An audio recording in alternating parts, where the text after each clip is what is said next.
अस्सलामुअलैकुम ख़वातीन हज़रात, उम्मीद है कि आप सब खैरियत से होंगे। कुछ दिनों पहले ही मैंने पोस्ट डाली थी हैकिंग के हवाले से, तो उस पर बहुत सा फीडबैक मिला मुझे, बहुत सारे लोगों के कमेंट्स आए, बहुत सारे लोगों के क्वेश्चंस आए। तो मेरी पूरी कोशिश होगी कि सर से जब मैं इंटरव्यू लूँ तो उसमें सारे क्वेश्चंस के आंसर जो है वो सर से पूछ सकूँ। और जिनका मैं इंटरव्यू लूँगा उनका नाम मुश्ताहिरुद्दीन है। उन्होंने हैकिंग की फील्ड में बहुत नाम कमाया है, बहुत वर्किंग की है। So let's start the interview. अस्सलाम वालेकुम सर, कैसे हैं आप? सर सबसे पहले तो आपका बहुत शुक्रिया कि आपने मुझे अपना कीमती टाइम दिया इंटरव्यू के लिए। सर सबसे पहले जो सवाल है मेरा वो ये है कि what is hacking and what is ethical hacking, and आप किस तरीके से किस तरह जो है वो हैकिंग की फील्ड में है, and what about your qualification? वालेकुम अस्सलाम, बहुत शुक्रिया सर आपका कि आपने मुझे ऑन बोर्ड लिया। हैकिंग के ऊपर बात करने से पहले हम आज थोड़ा सा इस चीज़ को डिस्कस करेंगे कि हैकिंग है क्या, कितने टाइप्स के हैकर्स होते हैं, और इसके अलावा जो क्वेश्चंस आपकी ऑडियंस के हैं उनका कोशिश करेंगे कि उनका आंसर हम प्रॉपर्ली दे सकें। अच्छा, उससे पहले हम इस चीज़ को डिस्कस कर लेते हैं कि मेरी एजुकेशनल बैकग्राउंड क्या है, मेरी साइबर सिक्योरिटी सर्टिफिकेशंस क्या है, और इस फील्ड में मैं कितने अरसे से हूँ और मेरा क्या इसके ऊपर एक्सपोजर है। So as far as concerned, I had completed my bachelor's in computer science. After that, I pursued my master's degree in information security. As far as concerned, my cyber security certification background, I had CEH, which is Certified Ethical Hacker, and other than that, I had Ethical Hacker certification from Cisco. इसके अलावा मेरे पास online multiple platforms पे मैं मुख्तलिफ certifications वक्त के साथ साथ करता रहता हूँ। सर्टिफिकेशन आपको स्ट्रॉन्ग बनाती है, आपका जो हैंड्स ऑन एक्सपोजर है उसको बहुत अच्छे तरीके से पॉलिश करती है, क्योंकि आप डिग्री लेवल प्रोग्राम के ऊपर प्रैक्टिकल नॉलेज भी ले रहे होते हैं, साथ साथ आप थ्योरेटिकल नॉलेज भी ले रहे होते हैं, लेकिन जो सर्टिफिकेशंस हैं वो आपको ऑर्गेनाइजेशन के अंदर किस तरह से चीज़ें डेवलप हो रही हैं, किस तरह से उन चीज़ों को आपने टैकल करना है, उन सब को आपको किस तरीके से सिक्योर करना है, ये सारी चीज़ें आप, ये सारा स्किल सेट आप सीखते हैं सर्टिफिकेशन से। तो इससे बाद हम बात करते हैं कि हैकिंग है क्या। तो हैकिंग को समझने से पहले हमें थोड़ा सा रिवर्ट बैक करना पड़ेगा, हमें ये समझना पड़ेगा कि साइबर सिक्योरिटी क्या है, साइबर सिक्योरिटी से पहले इंफॉर्मेशन सिक्योरिटी क्या है।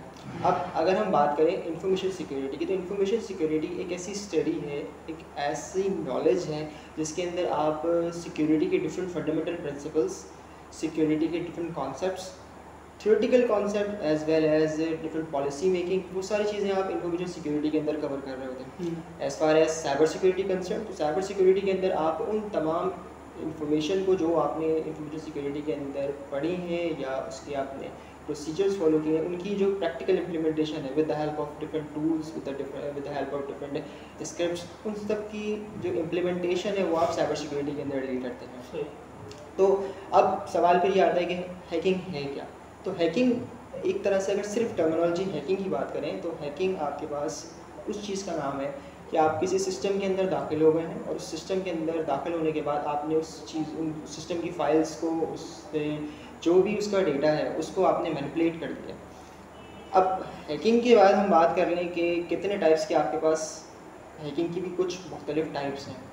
जिस तरह से आपके पास एथिकल हैकिंग है, ब्लैक हैट हैकिंग है, वाइट हैट हैकिंग है। अब जो इसमें प्रोफेशनल जो आप जिससे आप परस्यू कर सकते हैं वो आपका वाइट हैट है, जिसे आप फर्दर अगर आप थोड़ा सा इसको डीप डाइव करते हैं तो आप इसमें समझते हैं कि वाइट हैट हैकर्स को आप पेनिट्रेशन टेस्टर्स भी कहते हैं, आप इन्हें एथिकल हैकर्स भी कहते हैं। तो इनका बेसिक मोटिव भी यही होता है कि किस तरह से आपके ऑर्गेनाइजेशन को, आपके सिस्टम को, आपके डिफरेंट जो वेंडर्स अवेलेबल हैं या जो भी आपके पास सिनेरियो अवेलेबल हैं जिसमें आप अपने डेटा को सिक्योर किस तरह से करना है, उन सब चीज़ों को सिक्योर करने के लिए आपको वाइट हैट हैकर्स की ज़रूरत पेश आती है। जहाँ तक बात है ब्लैक हैट हैकर्स की, तो ब्लैक हैट हैकर्स का जो मेन मोटिव होता है वो मोटिव उनका यही होता है कि वो किसी इलीगल वे में जितनी भी उनकी एक्टिविटीज़ होती हैं वो सारी एक्टिविटीज़ उनकी इलीगल वे में करस्पॉन्डेंस उनकी हो रही होती है। तो इसके अंदर अच्छा, वाइट हैट और ब्लैक हैट में सिर्फ मेंटलिटी का फ़र्क है, सिर्फ सोच का फ़र्क है, क्योंकि वही प्रोसीजर्स जो हम वाइट हैट में फॉलो कर रहे हैं वही प्रोसीजर्स जो हैं वो हम ब्लैक हैट में भी फॉलो कर रहे होते हैं। लेकिन यहाँ पर जो बात आ जाती है कि वाइट हैट जो हैकर्स हैं बॉर्डर क्रॉस कर देते हैं, बिल्कुल, वो जो एक डेडिकेटेड लिमिट है, विद इन द लिमिट वो काम नहीं करते, उनकी लिमिट्स जो हैं वो एक्सीड हो जाती हैं। वाइट हैट हैकर्स जो हैं वो basically within the organization के एक स्पेसिफिक मीडियम के अंदर काम कर रहे होते हैं। उनको एक लिमिटेशन दी हुई होती है जो किसी ऑर्गेनाइजेशन के साथ वाबस्ता होकर काम कर रहे होते हैं। जबकि अगर हम ब्लैक हैट की बात करें तो ब्लैक हैट जो है वो आपके पास किसी ऑर्गेनाइजेशन का हिस्सा नहीं होते, सच है रेयर केसेस के अंदर वो खुद अपने आप से जो है वो चीज़ों को डील कर रहे होते हैं। जाहिर सी बात है उनकी कोई बाउंड्री नहीं है तो उनको कोई रिस्ट्रिक्शन नहीं है, तो वो जिस चीज़ में भी इंटर होना चाहें वो इंटर हो सकते हैं। ठीक है। तीसरी जो इसकी जो है वो टाइप है वो आपके पास जो ग्रे हेड है, उसके अंदर जो है वो एक ऐसा मोटिव जो वाइट और ब्लैक दोनों प्रोसीजर्स में होता है। मतलब कि एक ऐसा हैकर है जो विद इन द ऑर्गेनाइजेशन भी काम कर रहा है और उसे कुछ ऐसे एक्टिविटीज़ हैं जो किसी बाउंड्री में लिमिट नहीं कर रहे, कुछ ऐसे टास्क उसने या कुछ ऐसी सिस्टम्स को उसने कुछ इस तरीके से काम किया हुआ है कि वो उस स्पेसिफिक मीडियम से बाहर हो गया। सही। तो ये अच्छा, इसके अलावा ये तो हमने 3 जो है वो बेसिक टाइप है, जिस तरह सर बहुत सारे भी टाइप तो नहीं, ज़्यादा मेन 3 ही होते हैं। एग्जैक्टली। इसके अलावा मल्टीपल हमारे पास टाइप्स हैं, जिस तरह से हमारे पास स्क्रिप्ट किडिंग है, हमारे पास सुसाइड हैकर्स हैं, हमारे पास एक्टिविस्ट है, और इस तरह हमारे पास मल्टीपल टाइप्स के जो है वो हैकर्स अवेलेबल है। लेकिन मेनली जो हम डिफ्रेंशिएट करते हैं उसको इन 3 कैटेगरीज में करते हैं। अगर हम इसको जनरल एग्जाम्पल में बात करें, अगर लोगों की एग्जाम्पल में बात करें तो हमारे पास 2 तरह के लोग होते हैं, या तो अच्छे लोग हैं या बुरे लोग हैं। तो इसी तरह से हम इसको अपनी इंफॉर्मेशन सिक्योरिटी या साइबर सिक्योरिटी फील्ड के अंदर कहते हैं कि या तो ब्लैक हैट में आप काम कर रहे हैं या वाइट हैट में काम कर रहे हैं। अच्छा सर, मेरा एक क्वेश्चन आपसे ये है कि बहुत से इंस्टीट्यूट हैं जो ये कहते हैं हम 2 से 3 मंथ्स में आपको जो है प्रॉपर ट्रेनिंग देकर आपको हैकर बना देंगे, ethical hacker. But sir personally मुझे ऐसा नहीं लगता कि आप जो है वो किसी इंस्टीट्यूट में ट्रेनिंग करके आप बन जाओ, क्योंकि अगर आपको हैकर बनना है तो आपको हर एक चीज़ की इंडिविजुअली नॉलेज होनी चाहिए। फॉर एग्जाम्पल हम डेटाबेस की बात कर लें, डेटाबेस में जितने भी डेटाबेसेस हैं, MySQL, Oracle एंड इन सब की आपको कम्प्लीटली इन्फॉर्मेशन होनी चाहिए। फिर आप उसको सेल्फ एनालाइज कर सकते हो। आपको नेटवर्क साइट पे भी जो है नॉलेज होनी चाहिए, IP एड्रेसेस के बारे में पता होना चाहिए। तो ये सब चीज़ें हैं, तो आप क्या कहेंगे इस बारे में? बिल्कुल। देखिए 2 से 3 महीने में आप अगर किसी इंस्टीट्यूट से ट्रेनिंग हासिल करके या किसी ऑर्गेनाइजेशन के साथ वाबस्ता हो गए, अगर ट्रेनिंग लेके आप ये चाहें कि आप एक प्रोफेशनल हैकर बन गए हैं या आप सब चीज़ों पे आपको कमांड हासिल हो गया, तो लाजमी सी बात है मुमकिन नहीं है।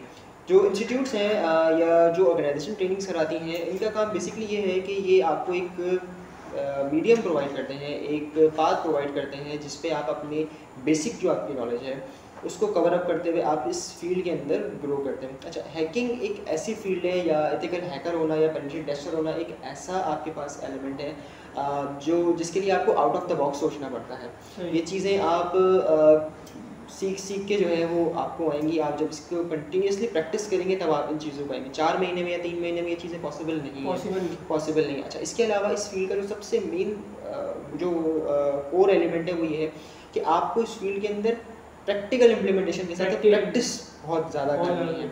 अब प्रैक्टिस कैसे करनी है? प्रैक्टिस करने के लिए बहुत से प्लेटफॉर्म्स अवेलेबल हैं, वो फर्दर जो है वो आगे डिस्कस करेंगे कि आपको हैकिंग सीखना किस तरीके से है, कौन से प्लेटफॉर्म्स आपके पास अवेलेबल हैं, क्योंकि ये सारी फील्ड सारी प्रैक्टिकल इम्प्लीमेंटेशन की है। क्योंकि इसमें थ्योरेटिकल कॉन्सेप्ट आपने डेवलप कर लिया, उस थ्योरेटिकल कॉन्सेप्ट को जो आपने डेवलप किया उसको आपने प्रैक्टिकली इम्प्लीमेंट करना है। तो ये इतने शॉर्ट लिमिटेड टाइम के अंदर होना मुश्किल है। आपका जो एथिकल हैकिंग का जो इंटरेस्ट है वो शुरू से ही था कि आपको एथिकल हैकर बनना है? मतलब ये कब से डेवलप हुआ इंटरेस्ट आपका?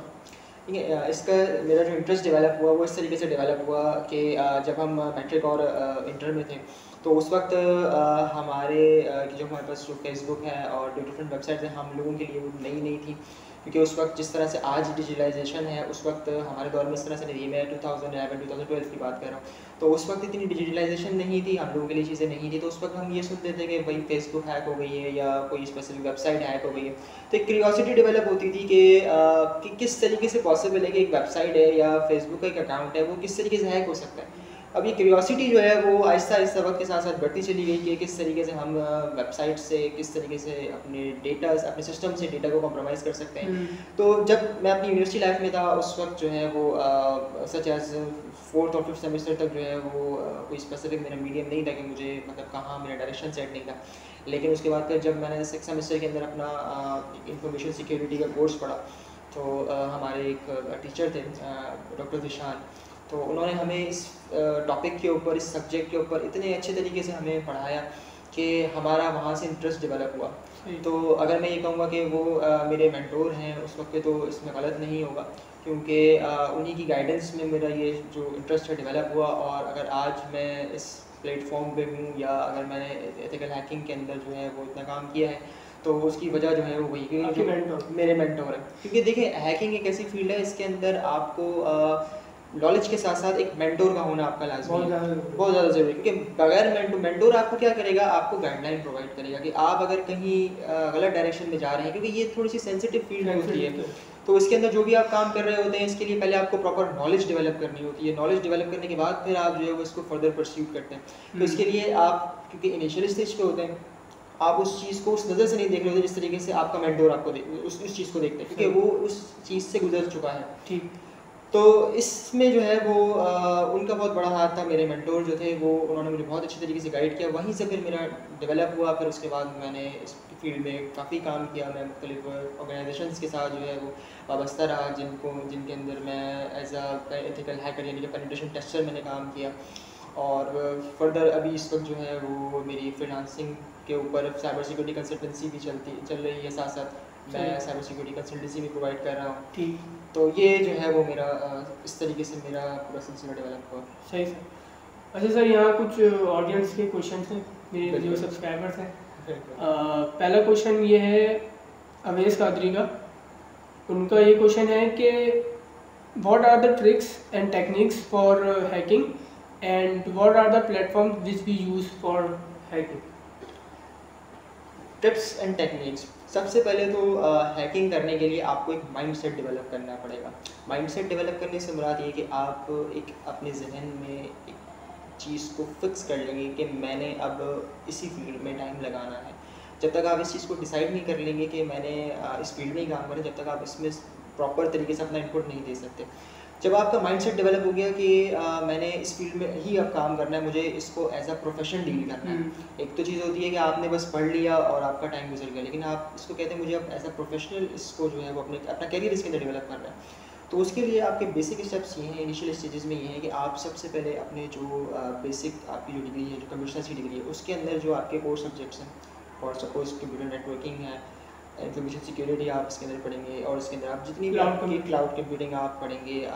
तो इसके अलावा जितने भी आपके कोर्सेज हैं जो आप इस लेवल पे पढ़ेंगे, क्योंकि ये क्या है, ये बैकबोन है। सही। जब आप अपनी बेसिक डेवलप कर लेंगे, फिर आप मूव करेंगे साइबर सिक्योरिटी की तरफ या सर्टिफिकेशंस की तरफ। जब आप मूव करते हैं तो हैकर बनने के लिए या इस फील्ड के अंदर अपने आप को परस्यू करने के लिए आपको सबसे पहले कुछ प्लेटफॉर्म्स हैं, जिस तरह से उन्होंने पूछा है कि कौन से प्लेटफॉर्म्स हैं जहाँ पर आप इस चीज़ को सीख सकते हैं। तो मैं जो इसमें प्लेटफॉर्म्स बताऊंगा वो मैं प्रैक्टिकल प्लेटफॉर्म्स बताऊंगा, क्योंकि इसके अंदर जैसे मैंने स्टार्टिंग में आपको बताया था कि प्रैक्टिकल जितना आप करेंगे उतना आपका हैंड्स ऑन स्किल डेवलप होगा। तो सबसे पहला जो इसमें प्लेटफॉर्म आपको अवेलेबल है वो है ट्राईहैकमी।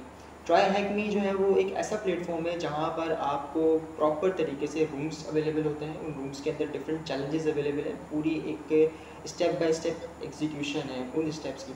तो उससे क्या होता है, आपके प्रैक्टिकल एक्सपोजर डेवलप होते हैं। जिस तरह से हैकिंग के आपके कुछ फेजेस हैं, जिस तरह से सबसे पहला हैकिंग का फेज़ है फुटप्रिंटिंग। फुटप्रिंटिंग के बगैर हैकिंग हो ही नहीं सकती, क्योंकि देखें हैकिंग के अंदर हम डिफरेंट टूल्स के ज़रिए चीज़ों को ऑटोमेट करते हैं। जिसका जो सबसे पहला पैरामीटर है वो है फुटप्रिंटिंग। फुटप्रिंटिंग से मुराद मेरी ये है कि फुटप्रिंटिंग टर्मिनोलॉजी है जिसे हम साइबर सिक्योरिटी के अंदर यूज़ करते हैं। फुटप्रिंटिंग आपके पास कहलाया जाता है इंफॉर्मेशन गैदरिंग को, कि आप किस तरीके से आपका जो विक्टिम है उसकी इंफॉर्मेशन गैदर कर रहे हैं।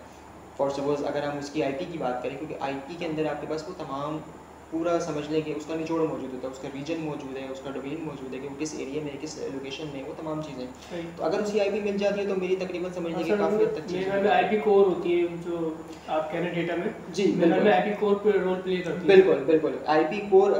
फिर वही बात करेंगे कि अगर आईपी की बात करें तो हमारे नेटवर्किंग स्ट्रांग हो, नेटवर्किंग हमें पता हो कि आईपी 32 बिट पे चल रहा है या 64 बिट का उसका है। तो ये मतलब कि आपकी जो नेटवर्किंग है, हैकिंग को करने से पहले आपकी जो नेटवर्किंग है वो स्ट्रांग होनी चाहिए। आपको आईपीज़ के बारे में, आपको सबनेटिंग के बारे में, आपको राउटर स्विचेस के बारे में कंप्लीट इन्फॉर्मेशन होनी चाहिए। ठीक है सर। दूसरा क्वेश्चन है सैयद अहमद शाह का, how to learn hacking on our own. बिल्कुल, ये एक बहुत अच्छा इनका सवाल है, क्योंकि जितने भी आपको इंस्टीट्यूट्स मिलेंगे या जो भी ऐसे लोग मिलेंगे जो वर्कशॉप्स करा रहे हैं, तो ये कुछ चार्जेस जो हैं वो चार्ज करते हैं, जो कि बहुत से लोगों के लिए अफोर्ड करना मुश्किल हो जाता है। तो इसका जो बेहतरीन आप समझ लें कि ऑल्टरनेटिव है वो ये है कि आपको अब तो इतने मल्टीपल प्लेटफॉर्म्स अवेलेबल हैं और free of course certification available हैं, जो आपको पॉलिश करने में बहुत अच्छे से आप उसमें अपने आप को पॉलिश कर सकते हैं।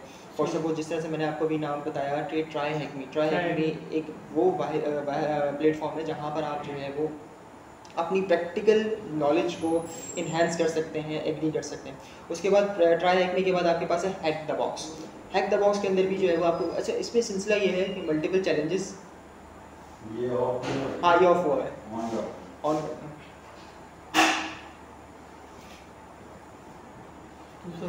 ये वापसी करना पड़ा। अच्छा सर, सर आप आप इंटरव्यू दे जाएंगे।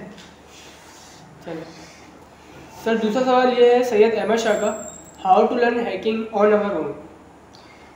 ये एक बहुत अच्छा सवाल है कि अपने सेल्फ बेसिस के ऊपर जो है वो हैकिंग किस तरह से सीखी जाए, क्योंकि मार्केट में डिफरेंट इंस्टीट्यूट्स अवेलेबल हैं, लेकिन वही बात है कि हर इंस्टीट्यूट कुछ ना कुछ चार्ज करेगा, तो वो बहुत से लोगों के लिए अफोर्ड करना बहुत मुश्किल है। तो इसका ऑल्टरनेट वे ये है कि आप सबसे पहले, जिस तरह जो मैंने भी एक प्लेटफॉर्म का आपको बताया था कि ट्राई हैकमी, तो इसके अलावा आपके पास एक प्लेटफॉर्म है हैक द बॉक्स, जिसके अंदर आपके पास डिफरेंट चैलेंजेस अवेलेबल है रिलेटेड टू साइबर सिक्योरिटी। उन चैलेंजेस को आप अकॉम्प्लिश करते हुए अपनी जो स्किल सेट है उसको पॉलिश कर रहे होते हैं। वो चैलेंजेस बेस कर रहे हैं आपके कुछ मॉड्यूल्स के ऊपर, modules regarding networking, modules regarding security fundamentals, modules regarding penetration testing. और फर्दर अगर आप जैसे जैसे बिगनर से इंटरमीडिएट से एडवांस की तरफ जाते चले जाएंगे, आपके चैलेंजेस डिफिकल्ट होते चले जाएंगे, आपकी जो ग्रोथ है वो बहुत अच्छी तरीके से इसमें सीखने के मौके आपको इन प्लेटफॉर्म से मिल जाएंगे। अच्छा, दूसरी चीज़, एक चीज़ होती है CTF, जिसे हम कहते हैं कैप्चर द फ्लैग। अब कैप्चर द फ्लैग आपको मल्टीपल ऑर्गेनाइजेशंस इसको हर साल तकरीबन ऑर्गेनाइज करवा रहे थे, जहाँ पे मुख्तलिफ जगहों से हैकर्स एक अंडर अ टेबल जो है वो कॉन्फ्रेंस होती है, एक उसमें जो है वो अंडर अम्ब्रेला जो है वो सेट होते हैं। वहाँ पर ये क्या करते हैं, different challenges as a flag की सूरत में इसको अकम्प्लिश कर रहे होते हैं। जिस तरह से हमारे पास एक ऑर्गेनाइजेशन है यहाँ पे इग्नाइट, आप फेमिलियर होंगे, तो अभी रिसेंटली जो है वो इग्नाइट ने हैकाथॉन कराया था।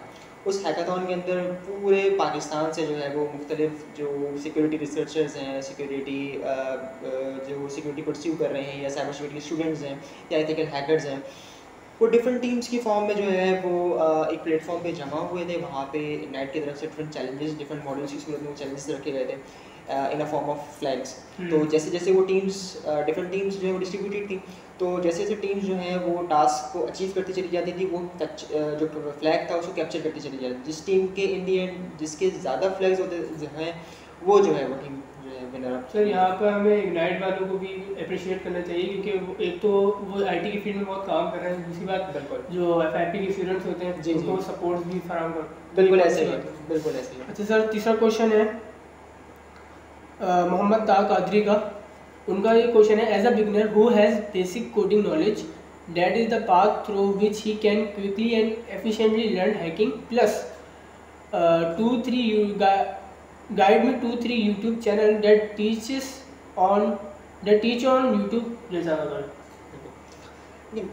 हैकिंग के लिए कोडिंग का आना लाजमी तो नहीं कह सकते, लेकिन एक इनिशियल पार्ट इसका ज़रूर है, क्योंकि हैकिंग के अंदर जो है वो टूल्स अवेलेबल है। उन टूल्स को आपको ऑटोमेट करना आना चाहिए, उन टूल्स की जो प्रोग्रामिंग है। अच्छा, अगर आपने खुद से अपना टूल डेवलप करना है तो उसके लिए आपको किन लैंग्वेजेस की ज़रूरत है वो मैं आपसे डिस्कस कर लेता हूँ। कि जिस तरह से आपके पास C++ है, पाइथन है, ये आपके पास ऐसी लैंग्वेजेस हैं जो आपके जिस तरह से ख़ास तौर पे साइबर सिक्योरिटी प्रोफेशनल्स के लिए पाइथन जो है वो बहुत ज़्यादा इंपॉर्टेंट है, क्योंकि बिल्कुल डायनामिक लैंग्वेज है। उसके साथ साथ जो है वो एक स्क्रिप्टिंग लैंग्वेज भी है, क्योंकि हम जो अपनी स्क्रिप्ट्स डेवलप कर रहे होते हैं, अपने जो पेलोड्स डेवलप कर रहे होते हैं, या अगर खुद से अपना कोई टूल डेवलप करना है, मुझे फॉर सपोज़ मैं नेटवर्क पेन टेस्टिंग कर रहा हूँ, और नेटवर्क पेन टेस्टिंग के अंदर मुझे जो मेरे जो रूट हैं, मतलब कि जो मेरे स्विच और या मेरे नेटवर्क के ऊपर जितने भी पैकेट्स चल रहे हैं, उन पैकेट को कैप्चर करने के लिए कोई टूल चाहिए, ताकि मैं पता लगा सकूं कि मेरे कौन से पैकेट में वल्नरेबिलिटी मौजूद है या कोई मेलिशियस एक्टिविटी तो नहीं हो रही है। तो उस चीज़ को फाइंड करने के लिए मैं अपना एक, वैसे तो टूल अवेलेबल है लेकिन मैं खुद से अपना एक टूल अगर बनाना चाहूँ तो मुझे उसके लिए पाइथन की जो है वो ज़रूरत पेश आएगी, क्योंकि इनिशियल लेवल पे तो आपको ज़रूरत नहीं पड़ती, लेकिन जब आप जैसे जैसे इस फील्ड के अंदर ग्रो करते चले जाते हैं, जैसे जैसे आप इसको प्रोफेशनलिज्म आपका इंक्रीज होता चला जाता है, वैसे वैसे आपको इन किसी एक प्रोग्रामिंग एक या एक से ज़्यादा प्रोग्रामिंग लैंग्वेज की ज़रूरत पेश आती है। तो ये कहना बिल्कुल ज़रूरी है कि अगर कोडिंग की नॉलेज है तो आप इस फील्ड के अंदर बहुत अच्छे से सर्वाइव कर सकते हैं। बिल्कुल। और जहाँ तक बात है कि यूट्यूब चैनल्स की, तो बहुत सारे ऐसे सिक्योरिटी रिसर्चर्स हैं जो सिक्योरिटी और एथिकल हैकिंग और पेनिट्रेशन टेस्टिंग के ऊपर बहुत अच्छी सीरीज़ डेवलप कर रहे हैं। जिस तरह से CS मेंटोर जो है वो चैनल है वो इसके ऊपर काम कर रहा है। उसके अलावा और बहुत सारे ऐसे डिफरेंट यूट्यूब के चैनल फॉलो करते हैं किसी यूट्यूबर की जो? बिल्कुल। मेरी जो अपनी सिक्योरिटी रिसर्च है उसमें मैं डिफरेंट यूट्यूब चैनल्स को कॉन्स्टेंटली फॉलो कर रहा होता हूँ, जिसमें टीम साइबर आर्मी है, टीम डार्क आर्मी है और बहुत सारे ऐसे मल्टीपल चैनल्स आपको मिल जाएंगे यूट्यूब के ऊपर जो एक प्रॉपर तरीके से काम कर रहे हैं, गाइडलाइन दे रहे हैं। ठीक है सर, इसके बाद एक क्वेश्चन है सैफुर रहमान का, how to learn ethical hacking and what are the basics. तो वही बिल्कुल ये वही है इसका जवाब। बिल्कुल ठीक है। इसके बाद एक क्वेश्चन है sir, in today's world are black hat hacker are more powerful than white hat hacker, why? Wasi Sheikh का क्वेश्चन। बिल्कुल ये बात इन्होंने अच्छी करी है कि आजकल, क्योंकि देखिए आप जो जैसे जैसे आप आगे जा रहे हैं, आपका जो सिस्टम है वो डिजिटलाइजेशन की तरफ जा रहा है। अगर हम आज से 10 साल पहले की बात करें तो डिजिटलाइजेशन इतनी ज़्यादा नहीं थी जितनी आज है। हर चीज़ तकरीबन ऑनलाइन हो गई है। तो जब ऑनलाइन की चीज़, ऑनलाइन कोई भी अगर आपकी एप्लीकेशन या आपका डेटा जैसे ही ऑनलाइन हो जाता है तो उसके जो सिक्योरिटी कंसर्न है वो बढ़ जाते हैं। अब सिक्योरिटी कंसर्न बढ़ते हैं तो उसमें जो वाइट हैट हैकर्स हैं उनका यहाँ पर रोल ये है कि जो वेबसाइट है या जो भी डेटा आपके इंटरनेट पर अवेलेबल है उसकी सिक्योरिटी को इन्हेंस किस तरह से किया जाए। जबकि ब्लैक हैट का काम क्या है, ब्लैक हैट आप सारा जो भी करस्पॉन्डेंस वो करेंगे वो सब इलीगल में करेंगे। तो वो पूरी कोशिश करेंगे कि किसी भी वेबसाइट को डिफेस कर दें, किसी भी डेटा को जो है वो कॉम्प्रोमाइज़ करके किसी गलत मकसद के लिए यूज़ किया जाए। जिस तरह से आपको लास्ट रैंसमवेयर्स का आइडिया होगा कि किस तरीके से जो है वो लास्ट एक एक्टिविटी हुई है जिसमें पूरी वर्ल्ड के जो कंप्यूटर्स हैं वो लॉक कर दिए गए थे रैंसमवेयर की सूरत में। तो ये सारा ब्लैक हैट है। बिल्कुल black hat is a powerful technique, but जो वाइट हैट हैकर्स हैं उनका बहुत क्रूशियल रोल है सोसाइटी के अंदर जी। क्योंकि अगर वाइट हैट हैकर्स नहीं हुए तो आपका जितना भी डेटा इस वक्त अवेलेबल है वो सिक्योर नहीं है। अगर आपको सिक्योरिटी इस वक्त मिल रही है, अगर आपकी कोई भी बैंकिंग एप्लीकेशन चल रही है और आप अगर कोई ऑनलाइन ट्रांजैक्शन कर रहे हैं इस उम्मीद से कि मेरा डेटा जो है वो अगर मैं जो पैसे ट्रांसफ़र कर रहा हूँ, जो मैं ट्रांजैक्शन कर रहा हूँ वो सिक्योर है, तो उसके पीछे जो वजह है वो वाइट हैट हैकर्स की पूरी एक मेहनत है कि वो किस तरीके से उस प्रोसेस को उन्होंने सिक्योर किया है। क्योंकि हर सेक्टर के अपने कुछ सिक्योरिटी। सर मतलब अगर इसको मैं समराइज करूँ तो ये है कि जो ब्लैक हैट हैकर्स हैं वो आउट ऑफ द बॉर्डर्स काम कर रहे होते हैं, इसलिए से वो पावरफुल कहलाते हैं। एग्जैक्टली, क्योंकि लिमिटेशन को क्रॉस कर रहे होते हैं, लेकिन वो रिस्क उनके लिए भी कहीं ना कहीं तो वो पकड़े जाते हैं। बिल्कुल ऐसे। अच्छा सर, उसके बाद क्वेश्चन है फातिमा इकबाल का, क्या आपने कभी अपने दोस्त का FB इंस्टा अकाउंट हैक किया है और किया है तो कैसे किया है? ये सवाल तो अक्सर जो है वो मुझे अपनी फील्ड में अक्सर सुनने को मिला कि क्या फेसबुक या कोई सोशल मीडिया अकाउंट आपने हैक किया है या हमें हैक करवाना है, हमें हैक करके दे दें। ये सवाल अक्सर जो है वो सुनने को मिलते हैं। ऐसा भी आता है कि हैक करके दे दें। अभी रिसेंट कुछ ऐसे केसेस मेरे सामने गुजरे हैं जिन्होंने बड़ा फोर्सफुली मुझे कहा कि आप मतलब हैक कर दें तो और जो है वो हमें इसका फेसबुक का ID और पासवर्ड चाहिए। तो इस तरह से मामला आते रहते हैं। किसी भी एक साइबर सिक्योरिटी के प्रोफेशनल में अगर आप होते हैं तो आपको इस तरह के सवाल का सामना करना पड़ता है। तो देखें अब जो फेसबुक, अगर मैं आज से 10 साल पहले ये बात कहता कि जो है वो फेसबुक हमने हैक कर लिए है और फेसबुक हैक करना कोई मुश्किल नहीं है तो बहुत आसान था, क्योंकि फेसबुक का उस वक्त का जो सिस्टम डिज़ाइनिंग है, जो आर्किटेक्चर है और जो उसका उस वक्त का जो एल्गोरिथम है, सॉफ्टवेयर आर्किटेक्चर, बिल्कुल सॉफ्टवेयर आर्किटेक्चर और उसका जो नेटवर्क आर्किटेक्चर है उस वक्त का वो जो है बहुत, क्योंकि वो इनिशियल ग्रोइंग फेज़ में था, इनिशियल डेवलपमेंट में था। तो उस वक्त फेसबुक हैक करना कोई मुश्किल की बात नहीं थी सर। जस्ट वहाँ पर आप ईमेल डालते थे तो आपको एक फॉरगेट पासवर्ड ऑप्शन आता था, आप उस पर क्लिक करते थे, आप अपना पासवर्ड दे देते थे और उसको आप लॉगिन कर लेते थे। उसमें कोई 2 फैक्टर ऑथेंटिकेशन, जिस तरह से आजकल तो 2 फैक्टर ऑथेंटिकेशन का कॉन्सेप्ट है, अब MFA की तरफ जा रहे हैं हम, मल्टी फैक्टर ऑथेंटिकेशन की तरफ जा रहे हैं। क्योंकि जैसे जैसे टेक्नोलॉजी इन्हांस हो रही है वैसे वैसे जो है वो आपके जो ऑथेंटिकेशन मेथड्स हैं, ऑथेंटिकेशन मीडियम्स हैं, वो चेंज होते चले जा रहे हैं। MFA जो है वो बहुत स्ट्रॉन्ग आजकल इसकी सिक्योरिटी पे काम चल रहा है कि MFA की सिक्योरिटी किस तरीके से ब्रेक की जाए, MFA को किस तरीके से कॉम्प्रोमाइज़ किया जाए, बाईपास किया जाए। तो आजकल के दौर में बिल्कुल पॉसिबल है, कोई भी चीज़ हम ये नहीं कह सकते कि 100% सिक्योर है। साइबर सिक्योरिटी के अंदर हम ये बात कभी भी नहीं कह सकते कि अगर कोई मैंने एप्लीकेशन डेवलप की है, आप एज ए डेवलपर ये बात करते हैं कि मैंने एक एप्लीकेशन डेवलप की है और उसको मैंने 100% सिक्योर बनाया है, तो ये बिल्कुल मानना मुमकिन नहीं है, क्योंकि आप कोई ना कोई एक ऐसा लूप होल, ऐसी वल्नरेबिलिटी या ऐसा बैकडोर छोड़ जाते हैं जो आपको तो नज़र नहीं आता, लेकिन जो एक सिक्योरिटी रिसर्चर है या एक सिक्योरिटी प्रोफेशनल है वो उस चीज़ को आइडेंटिफाई कर लेता है। तो वो एक रास्ता ही उसके लिए, वो एक वल्नरेबिलिटी उसके लिए जो है ना वो काफ़ी आपकी पूरी एप्लीकेशन को डिस्ट्रॉय करने के लिए। ठीक है सर, नेक्स्ट क्वेश्चन है वजहाद अली खान का। क्या आपका कोई मेंटोर था जिसने आपको इंस्पायर किया एथिकल हैकिंग में? ये वही आ गया जो बिल्कुल, मैंने आपसे अर्ली डिस्कशन में जी बात करी है। अच्छा सर, ये एट एंड क्या कहते हैं, ये क्वेश्चन तो नहीं कहूँगा मैं, उसको एडवाइस ही है। अगर हैकिंग करने से आप ज़्यादा अर्न कर सकते हो तो हर स्टूडेंट को चाहिए कि वो अंग्रेज़ों के अकाउंट्स हैक करे, हैक करके अपनी यूनिवर्सिटी की फ़ीस भर दे और मुल्क का कर्जा उतार दे। तो ये फनी क्वेश्चन आया था एक सजेशन है एक तरह से, लेकिन अगर ऐसा पॉसिबल होता, अगर हर कोई हैकर जो है वो बन रहा होता तो फिर पता नहीं क्या होता सोसाइटी का। और ये सारी चीज़ें जो है वो एक तरह से लीगल। अच्छा, ये सवाल जो है पूछा है फजीला खान ने, ये भी मेंशन करना ज़रूरी है किसी को। वजहाद अली खान का था ये कि मेंटोर जो आपने मैंने आपको बता दिया। ठीक है सर, तो ये है सर। एट द एंड मैं आपसे बस ये पूछना चाहूँगा कि जो हैकिंग की फील्ड में बिल्कुल आना चाहते हैं, बिल्कुल इंटरेस्टेड है, तो क्या एडवाइस होगी आपकी उन लोगों के लिए कि आप जब इस फील्ड में जाएँ? बिल्कुल, देखिए साइबर सिक्योरिटी एक इमर्जिंग फील्ड है। जैसे जैसे आपका जो पीरियड है वो डिजिटलाइजेशन की तरफ जा रहा है, वैसे वैसे जो है वो साइबर सिक्योरिटी प्रोफेशनल्स की बहुत ज़रूरत है। तो इस फील्ड के अंदर जो है वो स्टूडेंट्स का रुझान जो है वो, क्योंकि मेरा अपना खुद जो है टीचिंग एक्सपीरियंस है, तो मैं देखता हूँ कि इसके अंदर जो है वो जो स्टूडेंट्स का रुझान है वो काफ़ी लिमिटेड है। जो स्टूडेंट्स हैं वो ज़्यादातर मशीन लर्निंग और डीप लर्निंग, डेटा साइंसेस की तरफ जा रहे हैं। लेकिन ये चीज़ समझना हमें ज़रूरी है कि अगर डेटा साइंस है तो उस डेटा को अगर हम सिक्योर ही नहीं बनाएंगे तो उस चीज़ की फिजिबिलिटी किस तरीके से हमारे सामने आएगी। तो इस फील्ड का स्कोप बहुत तेज़ी से ग्रो कर रहा है, इसकी ज़रूरत भी बहुत इस तेज़ी से बढ़ रही है। तो अब अगर जो हमारे न्यूली ग्रेजुएट्स हैं, जो यंग जनरेशन हैं, जिनको इस तरफ आना चाहिए, तो उनके लिए एक कैरियर पाथ मैं यहाँ पर थोड़ा सा बता दूँ कि कैरियर पाथ किस तरीके से आपने करना है, कौन सी सर्टिफिकेशंस की तरफ आपने जाना है कि आप इसको अपना एज अ प्रोफेशनल गोल की तरफ लेके जाएंगे।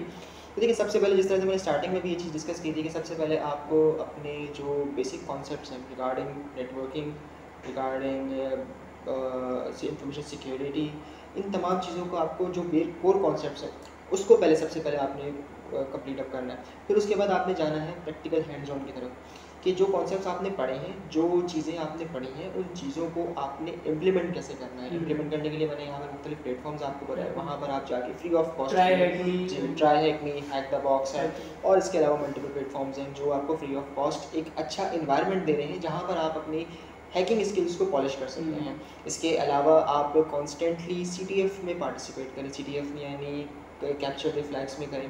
दूसरा जो है वो इसमें अगर एक सवाल जिस तरह से भी एक सजेशन उन्होंने कहा था कि अर्निंग का पर्सपेक्टिव, तो अर्निंग का पर्सपेक्टिव इसके अंदर ये है कि बग बाउंटी इस हैकिंग फील्ड के अंदर, एथिकल हैकिंग के अंदर बग बाउंटी जो है वो एक बहुत अच्छा अर्निंग मीडियम है। बग बाउंटी के थ्रू बहुत सी ऐसी फेमस वेबसाइट्स हैं, टेक जॉइंट्स हैं, जिस तरह फेसबुक हो गया, अमेज़ॉन हो गया, गूगल हो गया, ये जो है वो अपने बग बाउंटी प्रोग्राम्स लॉन्च करते हैं। मुख्तलिफ प्रोग्राम्स के अंदर ये डिफरेंट सिक्योरिटी रिसर्चर्स को इनवाइट करते हैं कि आप आएँ हमारी वेबसाइट के अंदर, हमारी एप्लीकेशन के अंदर, हमारे क्लाउड सर्वर्स के अंदर आएँ और अपनी जो स्किल्स हैं वो वहाँ पे डेमोस्ट्रेट करें और हमारे उस वेबसाइट से या उस एप्लीकेशन से कोई लूप होल या वल्नरेबिलिटी हमें निकाल के दें। तो अगर कोई सिक्योरिटी रिसर्चर इस तरह की कोई बग निकाल के देता है उनकी वेबसाइट में, तो उसके अगेंस्ट में वो उसको कुछ बाउंड्री देते हैं। तो बेसिकली बग बाउंड्री ये होती है, तो इसमें आप अच्छी खासी अर्निंग भी कर सकते हैं। इसके अलावा अगर आप इसको प्रोफेशनली लेके चल रहे हैं तो वो तो इसकी एक अच्छा पे स्केल आप कर सकते हैं। अच्छा, अब बात करी जाए कि इसको जॉब के लिए कैसे आप इसको परस्यू करेंगे? आपने ग्रेजुएशन कर ली, आपको नॉलेज डेवलप हो गई साइबर सिक्योरिटी की, अब आप जॉब कैसे इसको परस्यू करेंगे? अब जॉब परस्यू करने के लिए कुछ रिक्वायरमेंट्स हैं कि आपकी कुछ सर्टिफिकेशन हो। इस तरह से सबसे पहला जो स्टेप है वो आपका CAS है, जिसे आप सर्टिफाइड एथिकल हैकर कहते हैं। तो उसकी सर्टिफिकेशन आपके लिए आपको लाजमी जो है वो उसमें करनी है। अगर आप पेनिट्रेशन टेस्टिंग के अंदर जाना चाहते हैं, आप एथिकल हैकिंग के अंदर जाना चाहते हैं। इससे फर्दर मोर आपके पास आता है OSCP, offensive security certified professional, OSCP। फिर आप इसकी तरफ मूव करेंगे, फिर आप लाइसेंस पेनिट्रेशन टेस्टर की तरफ मूव करेंगे। ये डिफरेंट सर्टिफिकेशन है जो ऑफर करता है एथिकल हैकिंग काउंसिल, बाकायदा एक डेवलप हुई हुई है जो सारे इन सर्टिफिकेशन को। बेसिकली ये है कि आप एक लाइसेंस आपको मिल जाता है किसी भी एक्टिविटी को परफॉर्म करने के लिए। कि आप अगर किसी सिस्टम को पेनिट्रेट कर रहे हैं, आप किसी नेटवर्क को पेनिट्रेट कर रहे हैं, तो आपको एक लाइसेंस मिल गया है इसी काउंसिल की तरफ से। आप एक रजिस्टर्ड जो है वो सर्टिफाइड साइबर सिक्योरिटी के सर्टिफाइड प्रोफेशनल बन गए हैं। तो इससे ये है कि आपका जो है वो किसी किस्म के कोई मामला आपके गलती की तरफ नहीं जाएंगे। आप जो भी काम करेंगे वो एथिकल वे में आप सारा काम करेंगे। तो एक आपको सर्टिफिकेशन करना इसमें लाजमी हो। तीसरी चीज़ और दूसरे हम कहेंगे कि आपको एक वेल एक्सपीरियंस मेंटोर का होना आपके लिए बहुत ज़रूरी है। जो कहीं आप कोई चीज़ समझ में नहीं आ रही हो या कहीं आप उसमें फंस रहे हो तो वो आपको गाइड करे, प्रॉपर तरीके से वहाँ से वो आपको निकाले। जैसे कि आपने रिकमेंड करा यूट्यूब चैनल्स के ऊपर, तो वहाँ से भी वो नॉलेज ले सकते हैं। बिल्कुल, क्योंकि ऑनलाइन भी मेंटोर्स होते हैं, वो भी बिल्कुल आजकल ऑनलाइन मेंटोर्स अवेलेबल हैं। आप ऐसा मेंटोर सर्च आउट करें जो इंडस्ट्री में काम कर रहा है, एज ए पेनिट्रेशन टेस्टर काम कर रहा है या किसी एक वेरीफाइड ऑर्गेनाइजेशन के अंदर काम कर रहा है। आपके टीचर्स जो साइबर सिक्योरिटी के अंदर हैं या जो इंफॉर्मेशन सिक्योरिटी जिन्होंने काम किया है, जो कर रहे हैं, आप उनको अपने उस मेंटोर में ले सकते हैं। ठीक है सर। एट द एंड मैं आपसे वापसी ये कहूँगा कि आपका बहुत बहुत शुक्रिया कि आपने मुझे अपना टाइम दिया। And hope you like the video. अगर आपको वीडियो पसंद आई है तो वीडियो को लाइक करिएगा एंड इस वीडियो को ज़रूर शेयर करिएगा, क्योंकि ये वीडियो जब लोगों के तक पहुँचेगी तो उनकी नॉलेज में इजाफा होगा। हैकिंग के हवाले से अगर कोई और नया सीखना चाहता होगा, जो फॉर एग्जाम्पल कोई बहुत सारे बच्चे भी CS की फील्ड्स में आ रहे हैं, बिल्कुल, तो आगे उनको भी अगर माइंड बनता है हैकिंग के हवाले से, एथिकल हैकिंग में जाना चाहते हैं, तो वो भी जो है वो जाएंगे। So sir, thank you again. Thank you so much. अल्लाह हाफ़िज़।